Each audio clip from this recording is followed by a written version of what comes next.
My sister, who swore I'd never afford a place of my own, secretly changed the locks and moved into my newly purchased apartment. She claimed she needed to calm her mind after the divorce, as if I would ever consent. For the first time in my 26 years, I had something that was truly mine. Not rented with 3 roommates, not crashing on a cousin's couch while trying to make ends meet. This was my apartment.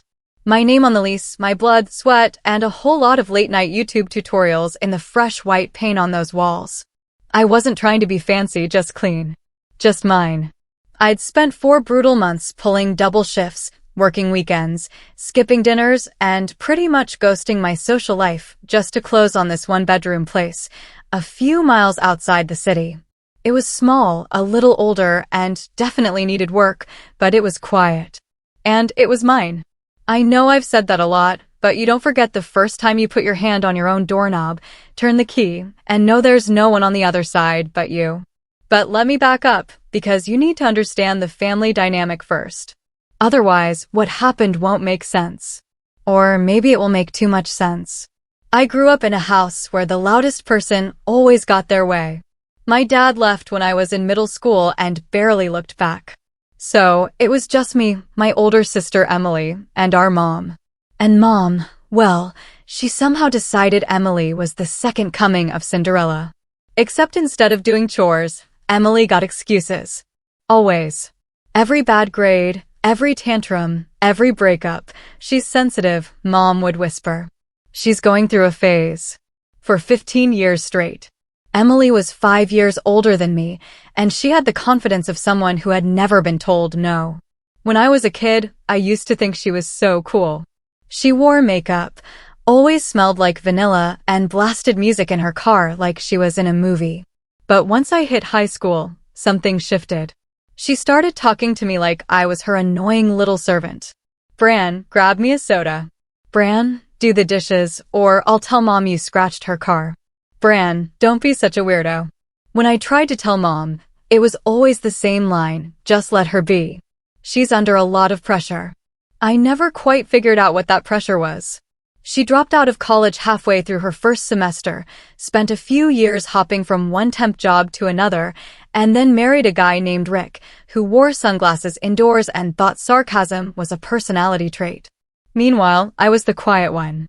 I did well in school, got into a decent community college, and took night classes while working full-time at a logistics warehouse. It wasn't glamorous, but it paid.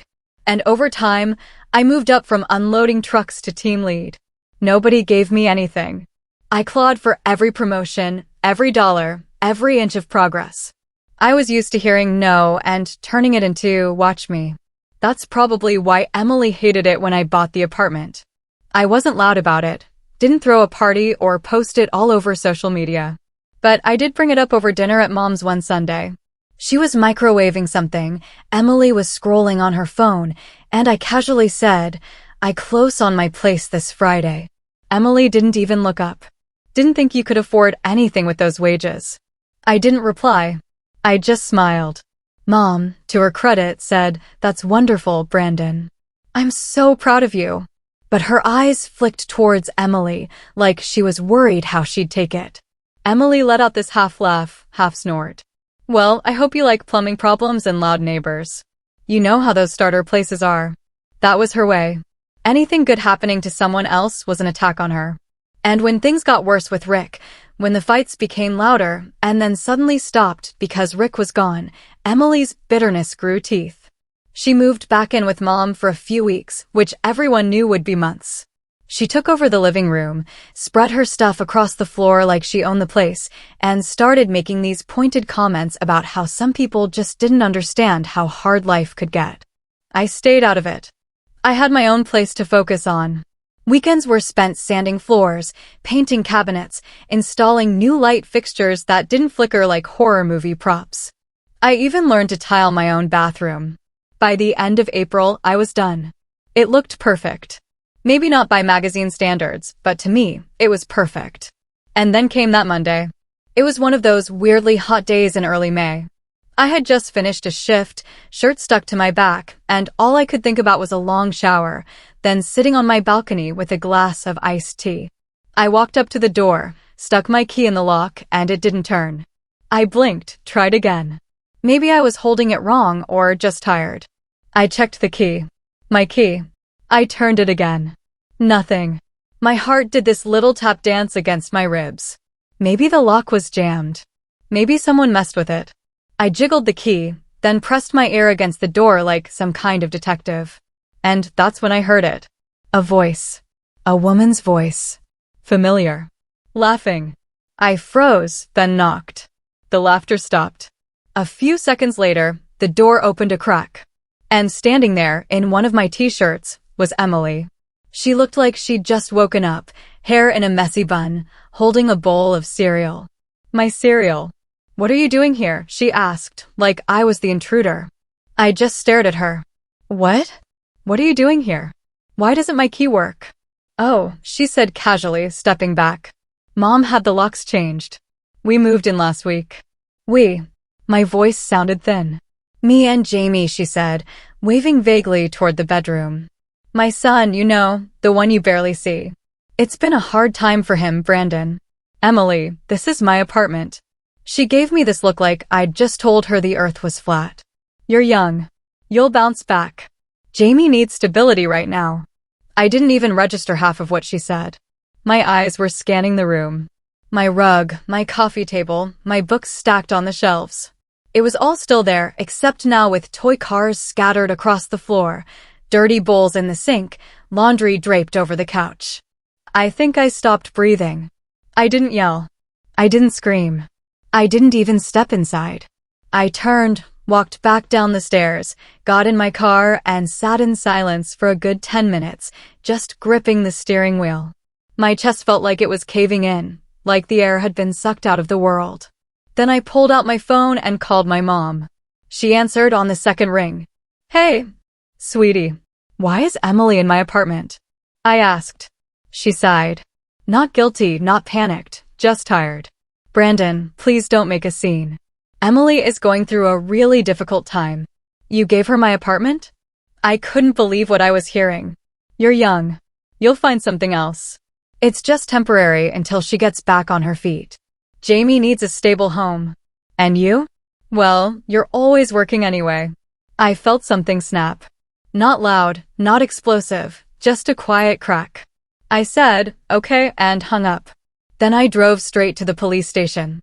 Not to start a fight, not to scream, but with my lease in hand. And that, my friends, is when the real war began. I walked into that police station like I was still in a dream. I didn't know what I expected. Maybe a pat on the back, maybe some officer to say, "Oh wow, let's go kick her out right now." But what I got was paperwork, protocol, cautious nods and hesitant tones. I sat in the waiting area, lease in one hand, ID in the other, trying to stay calm while my brain screamed in circles. Officer Marks, I think his name was, asked me to explain everything. I did. Slowly, carefully, no anger in my voice, just the facts. I had signed a lease 3 months ago. I had paid for every bit of that apartment myself. I had keys, furniture, receipts. And now I was locked out with someone else living there, someone who hadn't paid a cent and had no legal right to be there. He looked through the lease, asked for my landlord's contact info, then gave me a look that felt somewhere between sympathetic and exhausted. "Well," he said, "this isn't a criminal matter." "Yet," I added. "Yet? If she broke in or changed the locks without permission, we might be looking at trespassing. But since you gave her a key..." "I didn't," I interrupted. "I never gave her a key. I gave one spare to my mom for emergencies. That's it." He raised his eyebrows slowly, nodding. "All right, that changes things. Your mom gave access to someone else. That's unauthorized use, maybe even unlawful entry. But look, Brandon, this kind of situation can get messy. Family disputes don't always get solved through us. You'll want to start with a formal report, then go through your landlord. They'll likely need to file an eviction notice if she won't leave willingly." I wanted to laugh, or cry, or scream into a pillow.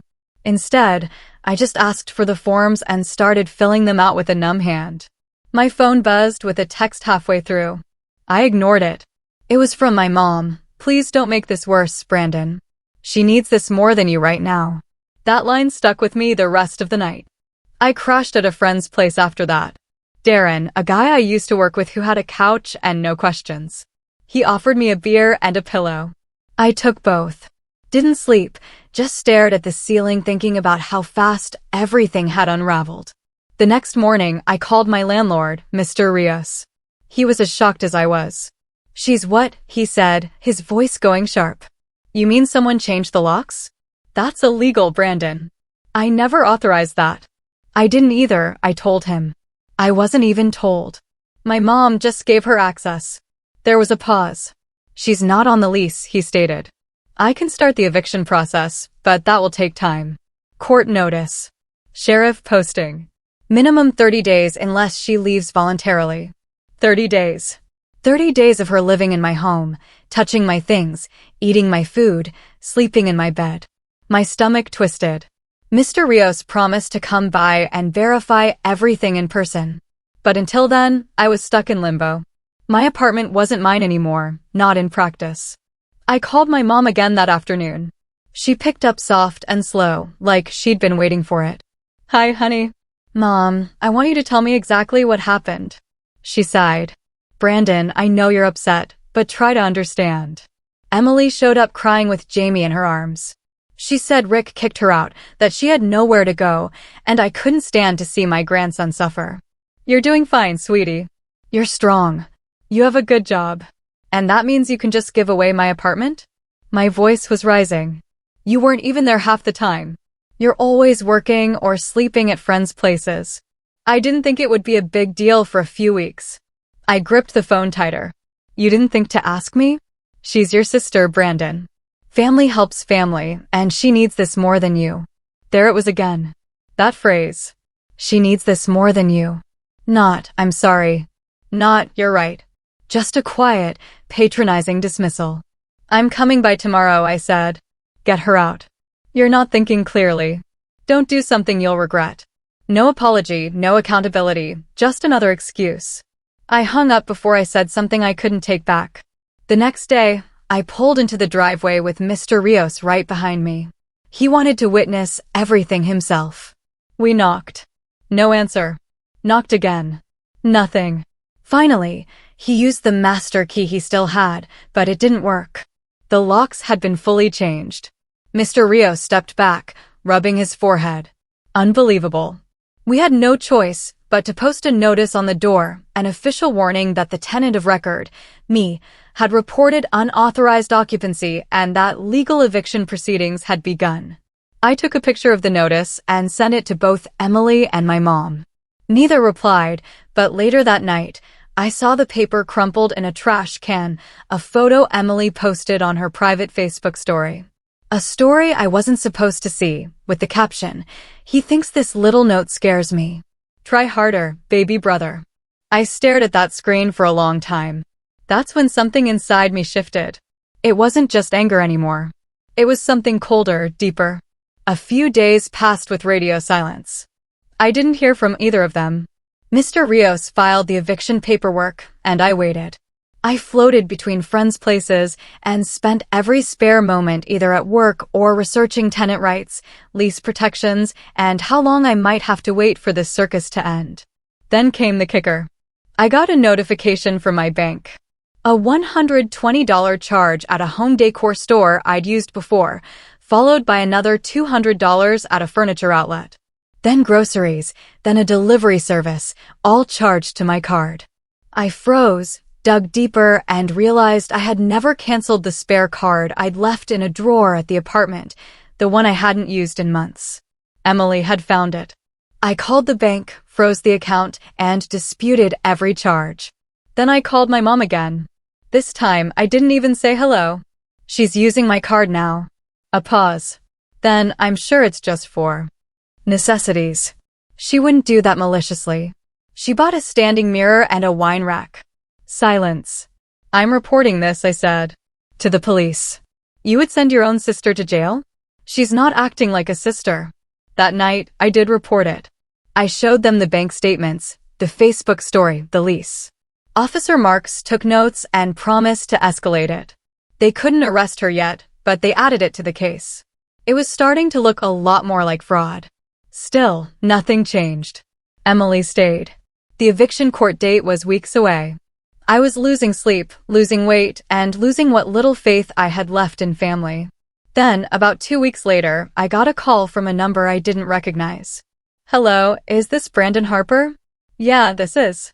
"This is Miss Kessler from the Family Department of Child Protective Services. We'd like to speak with you about a guardianship inquiry filed in your name for a minor, Jamie Harper." I nearly dropped the phone. "What?" "It says here you applied to assume guardianship of your nephew due to unsafe living conditions in the current home." I didn't file anything. A pause. Shuffling papers. Strange. The document has your name, your signature, even your ID, although it looks a bit off. They emailed it to me.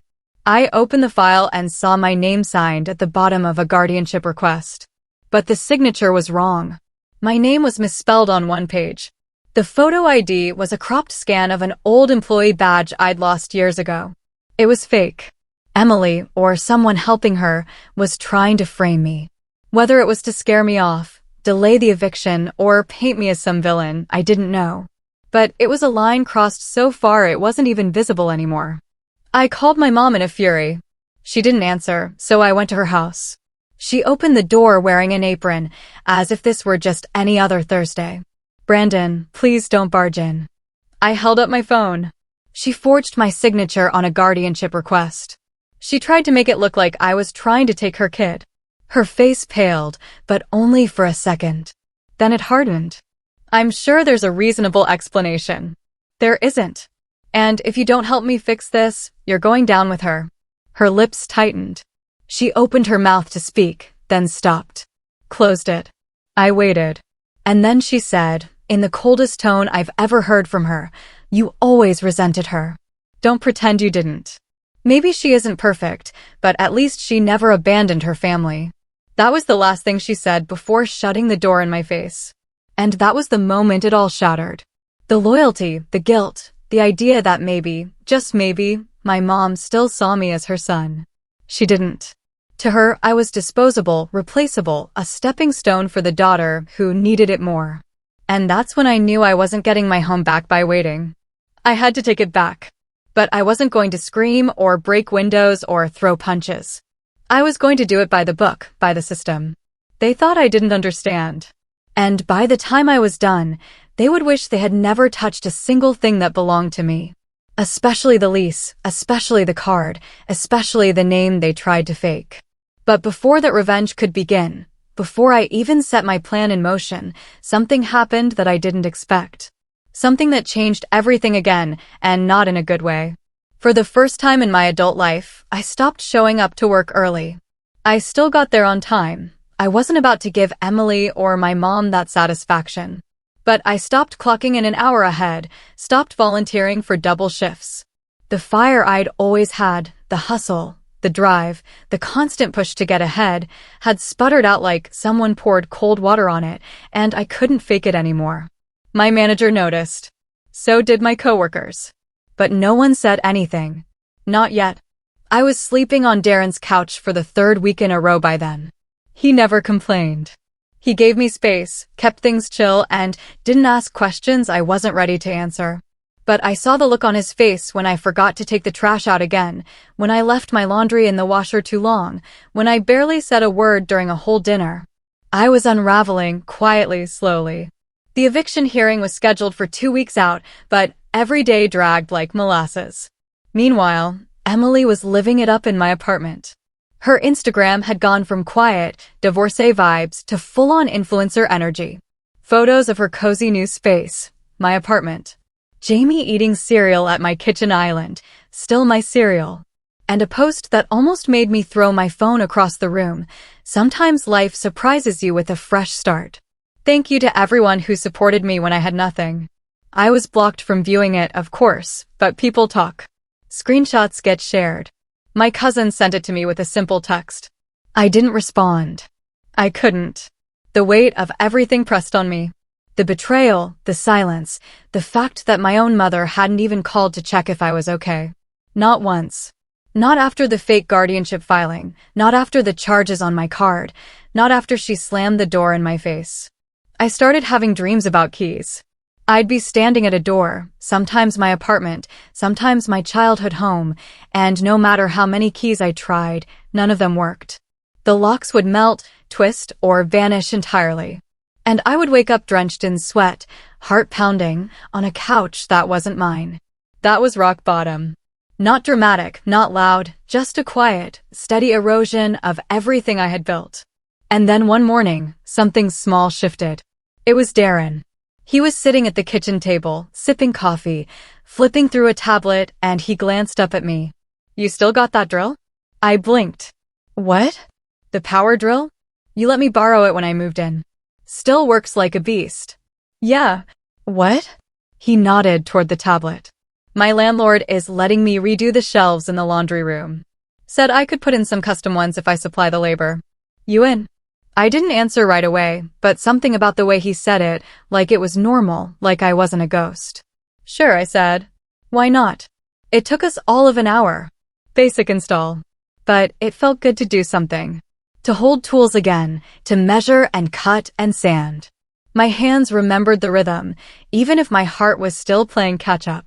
The next weekend, we tackled his bedroom closet, then his kitchen backsplash.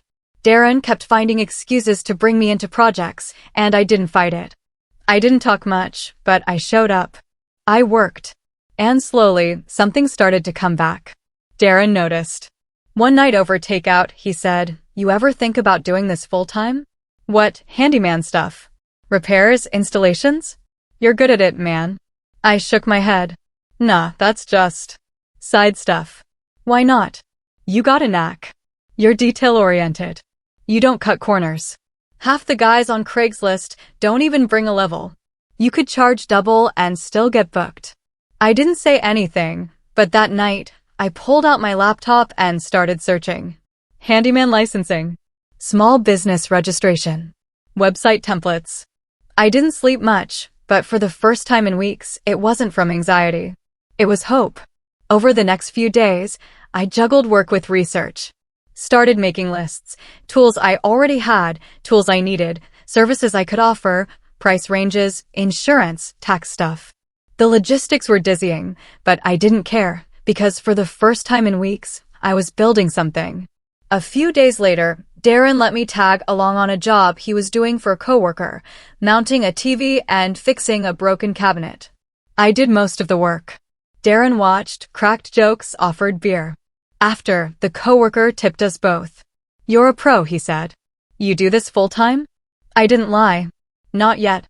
That night, I bought a domain name, harperfixit.com. Simple, clean, professional.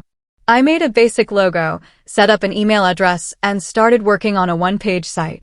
Nothing fancy, just enough to look legit. I signed up for a few gig apps, threw my profile on TaskMatch, and waited. 2 days later, I got my first booking. Some woman needed her garage shelving reinforced. I showed up early, tools in hand, and did the job in an hour. She tipped me $40 on top of my rate and left a 5-star review. I stared at that review like it was a trophy. Not because of the money, though that helped, but because it was validation. Proof that I was still me, even after everything. That I could still provide value. Still build.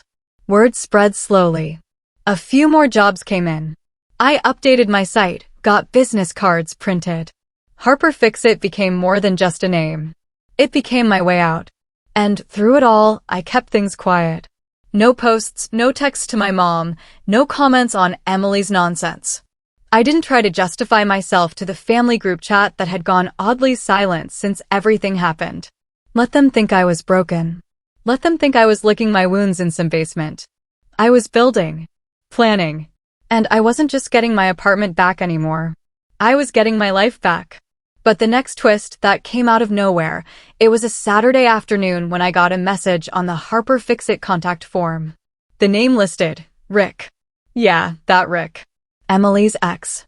The subject line just said job inquiry, need help with garage conversion.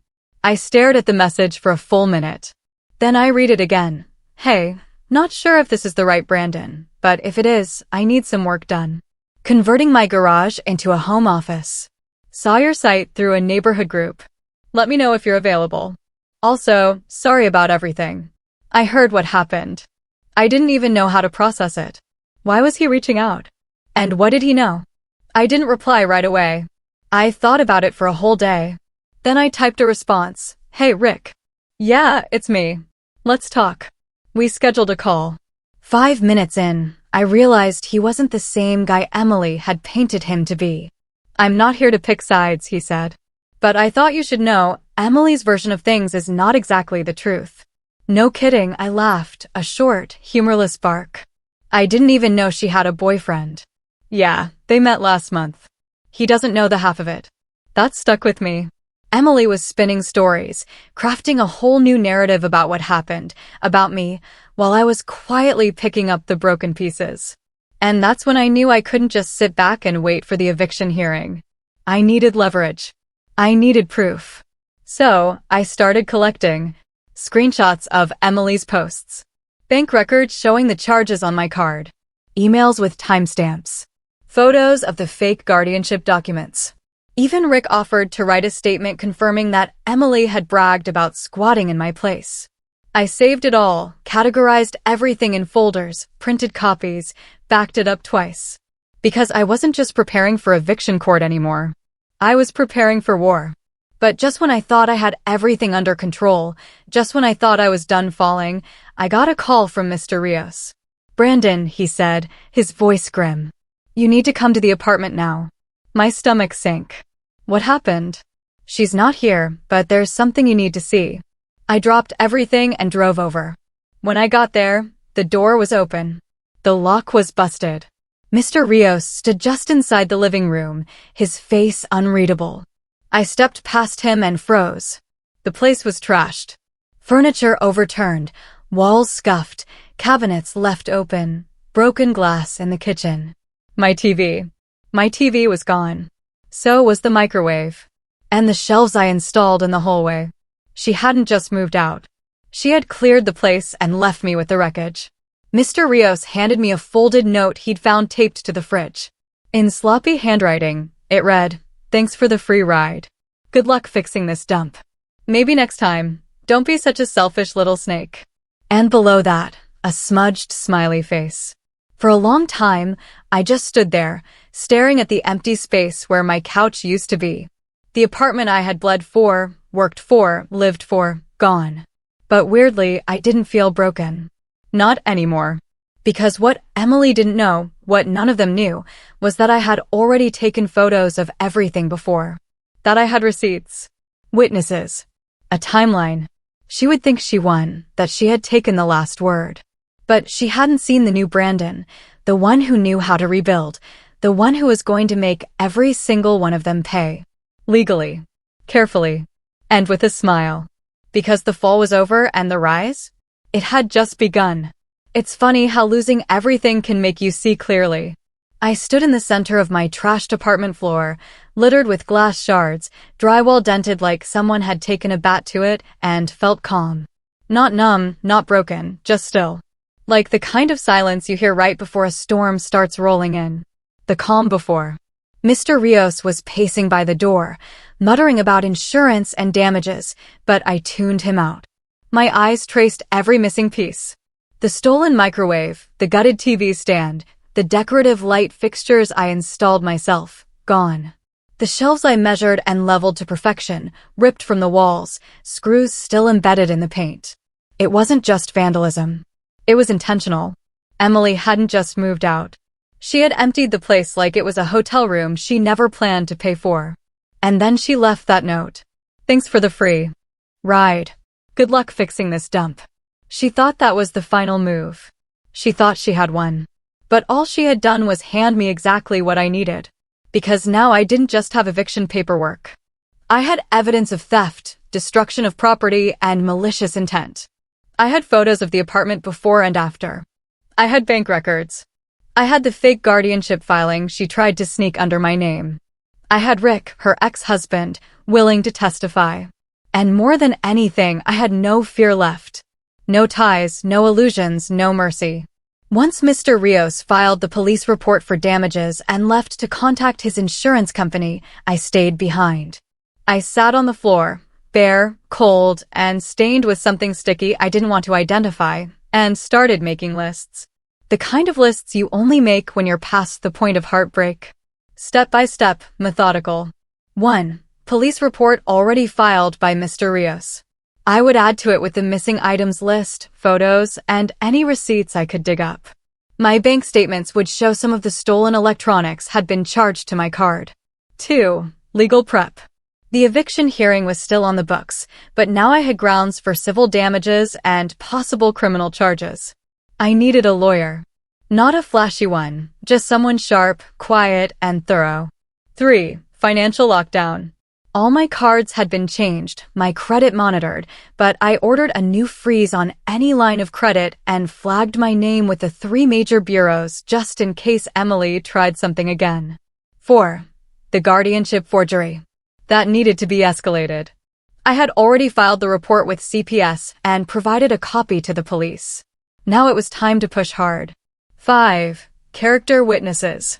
Rick. Darren. Even a few coworkers who knew the timeline. I started reaching out. Not to gossip, not to vent, just to ask for formal statements. Every one of them agreed without hesitation.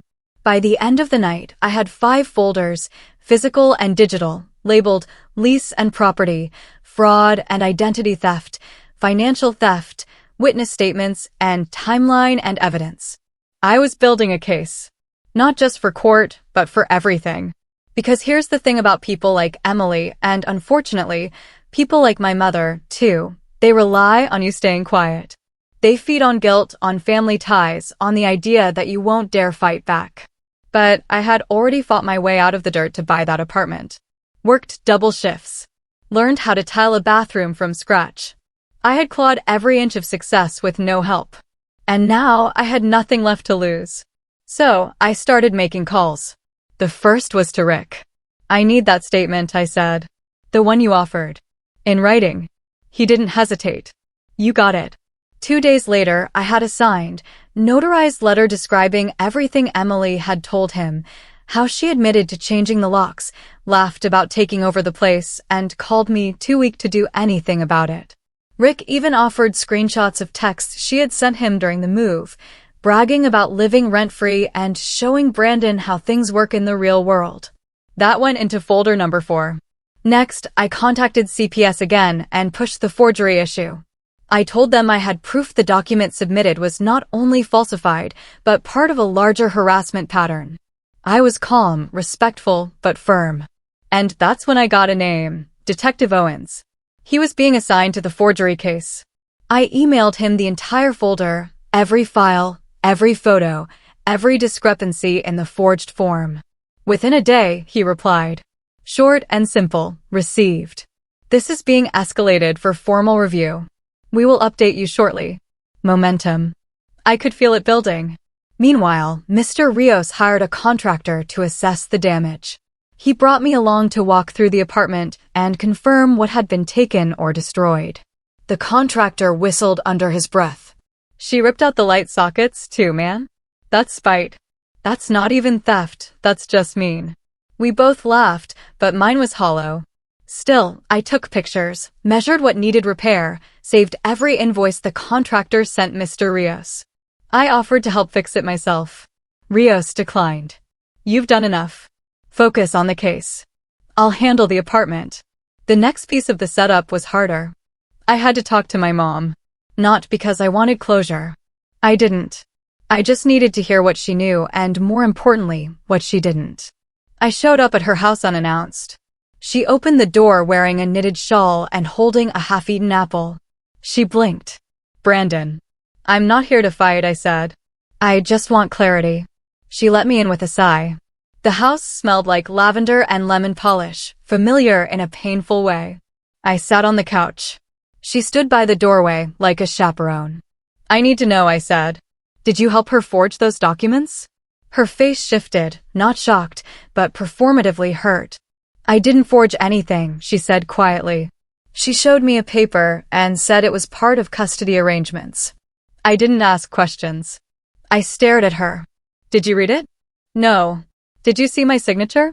I don't remember. I believed her, but I didn't forgive her. Emily is in trouble, I said. This will not end well for her. She's your sister, Brandon. She's a criminal, Mom. She looked down, and I realized she already knew. Not just about the document, about everything.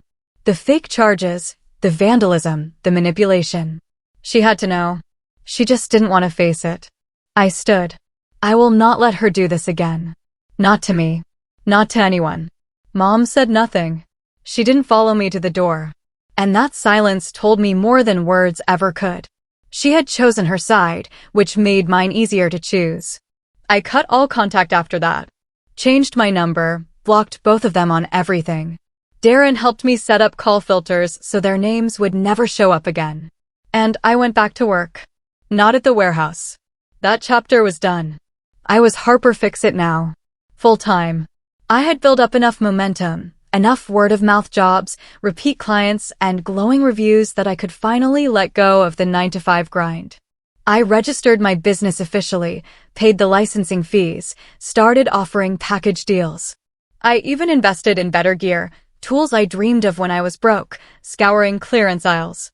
By the end of the month, I had 3 weeks' worth of appointments lined up, my own logo on a white van, branded polos, and a folding workbench with my name etched into the side. I was making more in a week than I used to in a month. But I didn't post about it. Didn't brag. Because this wasn't for Emily. This was for me.